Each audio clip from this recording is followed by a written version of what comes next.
आइए अब खबर विस्तार से। दमोह की गंगा जमुना की स्कूल में जारी धर्मांतरण के खेल में रोजाना नए नए खुलासे सामने आ रहे हैं। एक से बढ़कर एक साजिश की परतें रोजाना खुल रही हैं। अब एक और चौंकाने वाला खुलासा हुआ है कि स्कूल से मस्जिद तक एक गुप्त रास्ता है, जिसके जरिए हिंदू बच्चों को मस्जिद जाने और कलमा पढ़ने को मजबूर करने का शक भी जताया जा रहा है। इतना ही नहीं, स्कूल के लोगों में चिकन नेक साजिश के तहत भारत के नक्शे के साथ छेड़छाड़ का आरोप भी लगा है। देखिए रिपोर्ट।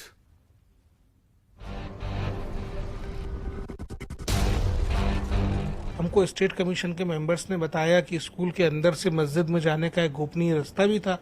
तो ये सब बातें तो बच्चों से लगातार बात होके, काउंसलिंग होके, संवाद स्थापित होके जितनी बातें निकल के आएंगी उन सब पे कार्रवाई होना चाहिए। दमोह के गंगा जमुना स्कूल कांड में अब तक का सबसे बड़ा खुलासा। क्या इस स्कूल में एक गुप्त रास्ता है जो स्कूल को मस्जिद से जोड़ता है? क्या हिंदू बच्चों को मस्जिद में ले जाकर कलमा पढ़ाया जाता है? राष्ट्रीय बाल अधिकार संरक्षण आयोग के अध्यक्ष प्रियंक कानूनगो के इस सनसनीखेज खुलासे ने हड़कंप मचा दिया है। राष्ट्रीय बाल अधिकार संरक्षण आयोग ने गंगा जमुना स्कूल पर कार्रवाई के लिए जो लेटर भेजा गया है उसमें साफ लिखा है कि स्कूल से मस्जिद तक गुप्त रास्ता है। ऐसी आशंका है कि इस रास्ते से बच्चों को मस्जिद ले जाकर उनसे इस्लामिक प्रार्थनाएं करवाई जाती थी। हमको स्टेट कमीशन के मेंबर्स ने बताया कि स्कूल के अंदर से मस्जिद में जाने का एक गोपनीय रास्ता भी था। तो ये सब बातें तो बच्चों से लगातार बात होके, काउंसलिंग होके, संवाद स्थापित होके जितनी बातें निकल के आएंगी उन सब पे कार्रवाई होना चाहिए। दूसरा बड़ा खुलासा स्कूल के लोगो से जुड़ा हुआ। इस लोगो में भारत के नक्शे को सिर्फ आधा दिखाया गया है। प्रियंक कानूनगो के मुताबिक ये नक्शा चिकन नेक काटने की साजिश से जुड़ा हो सकता है। दरअसल सिलीगुड़ी कॉरिडोर को चिकन नेक के नाम से जाना जाता है और यही सकरा कॉरिडोर उत्तर पूर्वी राज्यों को भारत के बाकी हिस्सों से जोड़ता है। देश के नक्शे के साथ छेड़छाड़ की गई है। देश के नक्शे के एक बड़े भूभाग को देश से अलग बताया गया है, जो बहुत दिनों तक एक बहस देश में चली है कि सेपरेटिस्ट लोग देश के पूर्वी भाग को चिकन नेक के बाद से काट देना चाहते हैं। सेम वही नक्शा इस स्कूल का लोगो था। राष्ट्रीय बाल अधिकार संरक्षण आयोग गंगा जमुना स्कूल की साजिशों में विदेशी हाथ होने की आशंका भी जता रहा है। और डेफिनेटली इस तरीके की साजिशों के पीछे विदेशी हाथ होने की आशंका से मना नहीं किया जा सकता। ये पुलिस के इन्वेस्टिगेशन का विषय है, इसलिए पुलिस को इस दिशा में जांच करनी चाहिए। अपनी तमाम आशंकाओं से राष्ट्रीय बाल अधिकार संरक्षण आयोग सरकार को अवगत करा चुका है। फिलहाल कई धाराओं में केस दर्ज है, जांच की जा रही है।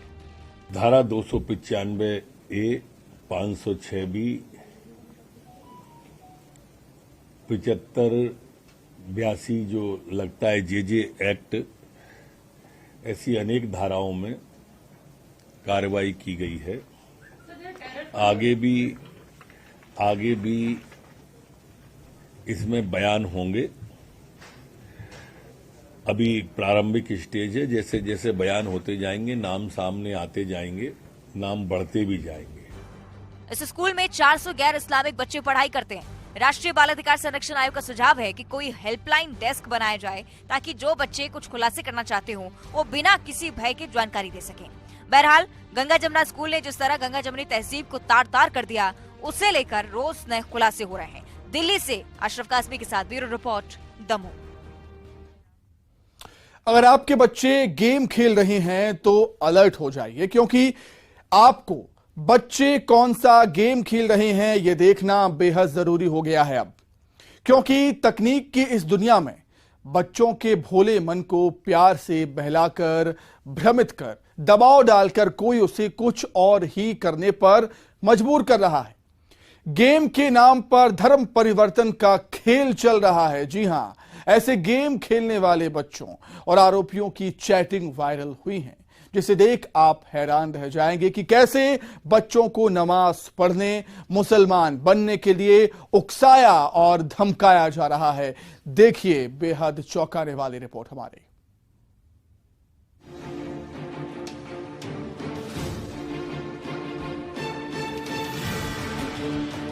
गेमिंग ऐप से धर्मांतरण मामले में बड़ा खुलासा।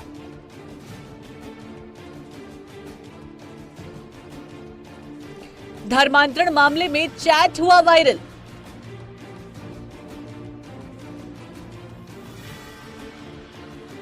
नमाज पढ़ने के लिए बनाता था दबाव।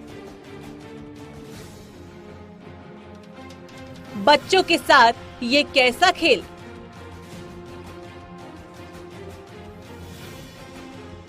जिहादियों का मिशन फेल।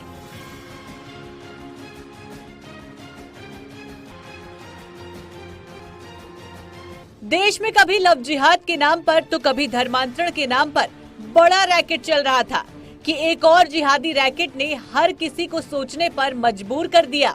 धर्म परिवर्तन वाला जिहादी गैंग अब आपके बच्चों पर धर्मांतरण का घटिया गेम खेल रहा है। जो बच्चे मोबाइल फोन में गेम खेलते हैं उनके सामने धर्म बदलने को मजबूर कर देने वाला गेम दिया जा रहा है। नमाज पढ़ने, अल्लाह को मानने जैसे काम करने पर जीत की गारंटी बताई जाती है और ऐसा करने पर वो सच में जीत भी जाता है। जीत के पीछे तकनीक है, लेकिन बच्चे जीतने के लिए लगातार नमाज पढ़ने लगते हैं।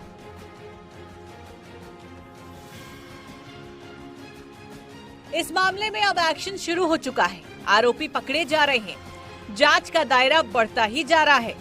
गाजियाबाद में गेमिंग ऐप के जरिए धर्मांतरण मामले में अब नई जानकारी सामने आ रही है।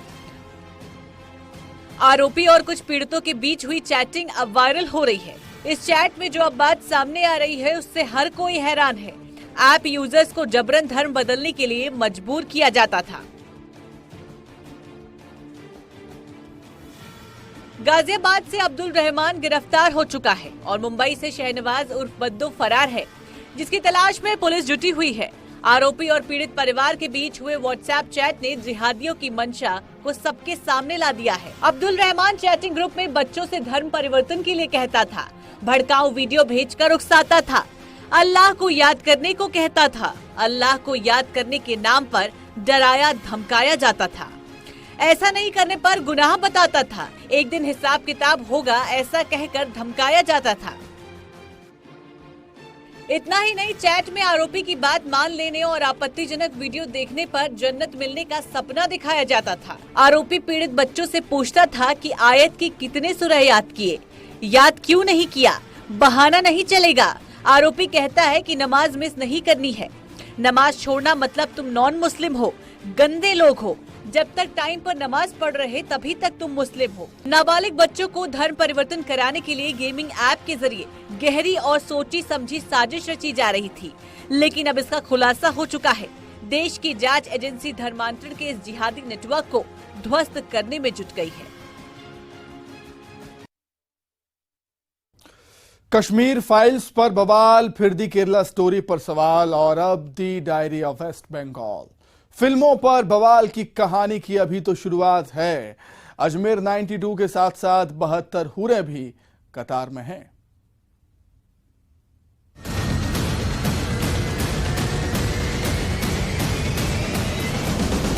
जम्मू कश्मीर में कश्मीरी पंडितों पर हुए जुल्मों पर बनी कश्मीर फाइल्स की कामयाबी के बाद ऐसी फिल्मों की बाढ़ आने वाली है। फिल्मों के जरिए इतिहास के कुछ काले पन्नों को पलटने के लिए बॉलीवुड में रेस लगी है।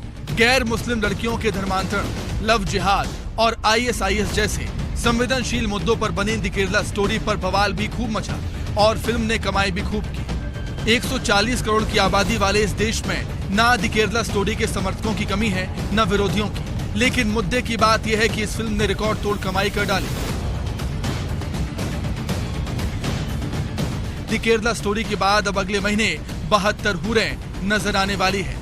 72 हूरें एक फिल्म है जो 7 जुलाई 2023 को रिलीज होगी। टीजर रिलीज होने के साथ ही फिल्म पर विवाद भी शुरू हो गया। टीजर में दिखाया गया है कि कैसे मासूम युवाओं को मरने के बाद 72 हूरों का सपना दिखाकर उनसे आतंकी घटनाओं को अंजाम दिया जाता है। इस फिल्म के टीजर में ओसामा बिन लादेन और अजमल कसाब की तस्वीरें दिखाकर कहा जा रहा है कि इन लोगों ने बेगुनाहों की जान ले ली। किस लिए? 72 हूरों के लिए। रिलीज से पहले इस फिल्म को IMDb पर 8.5 की रेटिंग मिल चुकी है। सोशल मीडिया पर कुछ लोग इसे इस्लाम की छवि खराब करने वाली फिल्म बताकर विरोध कर रहे हैं। फिल्मों पर बवाल के बीच अगस्त में रिलीज हो सकती है the diary of West Bengal. Film के निर्देशन को वेस्ट बंगाल पुलिस ने लीगल नोटिस दिया। आरोप है कि फिल्म के जरिए बंगाल को बदनाम करने की कोशिश की गई। ये फिल्म बांग्लादेश के रोहिंग्या मुसलमानों पर आधारित बताई जा रही है। जिन्हें पश्चिम बंगाल में वोट के लिए बसाया गया और जिनकी वजह से हिंदू परिवार अपना घर छोड़ने के लिए मजबूर हुए। लेकिन सबसे सनसनीखेज फिल्म जो कतार में है उसका नाम है अजमेर 92। इस फिल्म को लेकर चारों तरफ बवाल मचता हुआ नजर आता है। ये फिल्म सच्ची घटना से प्रेरित है। इस फिल्म में अजमेर दरगाह कांड या अजमेर रेप कांड का सच दिखाए जाने की बात है। अजमेर रेप कांड में 100 से ज्यादा लड़कियां इसकी शिकार हुई। बहरहाल Kashmir files, the Kerala story पर बवाल के बाद अब the diary of West Bengal, Ajmer 92 और 72 हूरें जल्द ही रिलीज होंगी। माना यह जा रहा है कि ये फिल्में भी अच्छी कमाई कर सकती हैं। Bureau report, news 18। एक बार फिर बोरवेल ने जिंदगी लील ली। सीहोर की सृष्टि ने दम तोड़ दिया। 52 घंटे बाद रोबोटिक टीम ने बोरवेल से मासूम सृष्टि को निकाला तो सही, लेकिन उसे बचाया नहीं जा सका।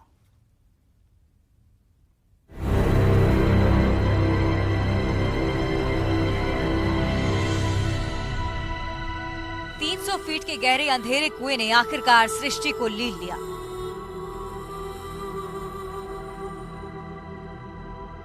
सीहोर की उम्मीदें टूट गईं। उसकी सृष्टि ने दुनिया को अलविदा कह दिया।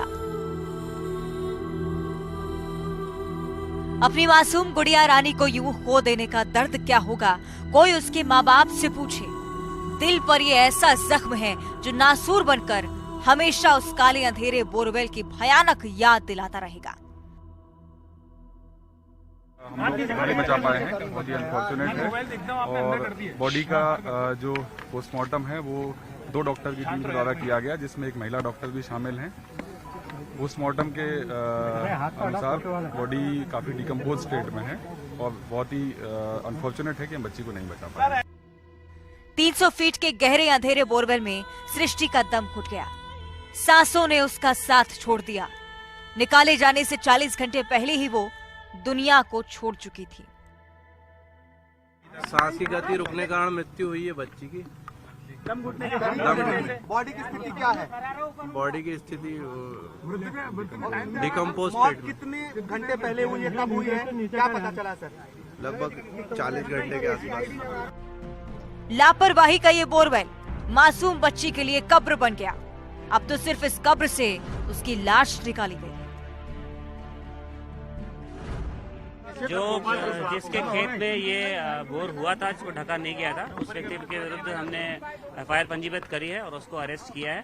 और जो पीएम रिपोर्ट प्राप्त हुई उसके बाद जो धारा है उसको इजाफा किया जाएगा, उसको जेल भेजा।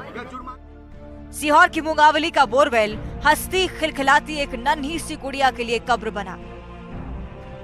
अब ये मायने नहीं रखता कि रेस्क्यू ऑपरेशन कितनी देर चला, कितनी मशक्कत की गई, कितनी तकनीकों का इस्तेमाल किया गया। मायने ये रखता है कि क्या सृष्टि के माँ बाप का दर्द कभी दूर हो पाएगा। आखिर कब तक बोरवेल में बच्चे जिंदा दफन होते रहेंगे। इस पूरे मामले में जो भी जिम्मेदार हैं, अफसर उन पर कार्रवाई करने की बात कह रहे हैं, लेकिन कार्रवाई जरूरी है, ठोस कार्रवाई जरूरी है। और ऐसी एक अब यहाँ पर इस पूरे ऑपरेशन के बाद जब हम सृष्टि को बचाने में नाकामयाब रहे हैं, तो इस तरीके की सख्त कार्रवाई यहाँ पर होनी चाहिए, जिससे ये सुनिश्चित हो कि आने वाले समय में इस तरीके के हादसे नहीं होंगे, रुकेंगे। इसमें जिम्मेदारी तय होनी चाहिए, चाहे वो जिला प्रशासन की हो, अधिकारियों की हो, कर्मचारियों की हो, उस व्यक्ति की हो जिसने बहुत लापरवाह पूर्वक बोरवेल खुदवाया और उसे खुला छोड़ दिया। 300 फीट का एक गहरा अंधेरा गड्ढा जिसमें मासूम ने दम तोड़ दिया। जो मासूम को रेस्क्यू ऑपरेशन के बाद अगर बचाया नहीं जा सका है तो क्यों बचाया नहीं जा सका, कहां पर फेलियर रहा, इन तमाम बातों को पूरी तरह से अब खंगालने की जरूरत है। इन तमाम सवालों के जवाब ढूंढने की जरूरत है और सुनिश्चित ये करना होगा कि आने वाले समय में ऐसी घटनाएं ना हो। वीडियो जर्नलिस्ट मनीष सेंगर के साथ न्यूज़ 18 के लिए सीहोर से वासु चौरे। भारत को 71वीं मिस वर्ल्ड 2023 प्रेजेंट के लिए मेजबान देश के रूप में चुना गया है। इस बार मिस वर्ल्ड प्रतियोगिता का आयोजन भारत में होगा और उत्तर प्रदेश आकर्षण का केंद्र होगा। जी हां, वाराणसी और आगरा में कई जगह पर रैंप का आयोजन किया जाएगा। इस सौंदर्य प्रतियोगिता में 140 देशों से प्रतिनिधि शामिल होंगे। मिस वर्ल्ड ऑर्गेनाइजेशन ने घोषणा करते हुए बताया है कि नवंबर-दिसंबर 2023 में होने वाले ग्रैंड फिनाले से 1 महीने पहले प्रतिभागियों को शॉर्टलिस्ट करने के लिए कई राउंड होंगे। 130 से अधिक देशों के प्रतियोगी अपनी अनूठी प्रतिभा, बुद्धिमत्ता और करुणा का प्रदर्शन करने के लिए भारत में एकत्रित होंगे। 28 दिन में अलग अलग जगहों पर इसका आयोजन किया जाएगा। मिस वर्ल्ड ऑर्गेनाइजेशन की चेयरपर्सन और सीईओ सुश्री जूलिया मॉर्ले ने बताया है कि 71वें मिस वर्ल्ड फाइनल के नए घर के रूप में भारत की घोषणा करते हुए मुझे खुशी हो रही है। 30 साल से पहले मैंने भारत का दौरा किया था।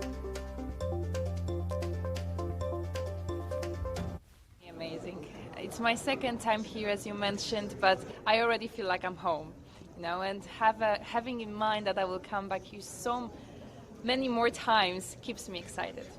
I'm super excited. I've been waiting for a very long time, and the fact that I will be the host delegate welcoming all the countries across the world to India to show what India stands for, what India has for them, and the food that we offer to everyone. I'm super excited. Really looking forward to it. Indian families, Indian people, with all those nations together for 1 month. I think that it's going to be like home for 1 month for all those young ladies, and the Indian spirit, the kindness, they will love it, and that's what we need to put across. Come to India, enjoy India, tour India, just see the different spices, the different attitudes. इसी के साथ ही फिलहाल इस bulletin में इतना ही। खबरें लगातार जारी है। नमस्कार।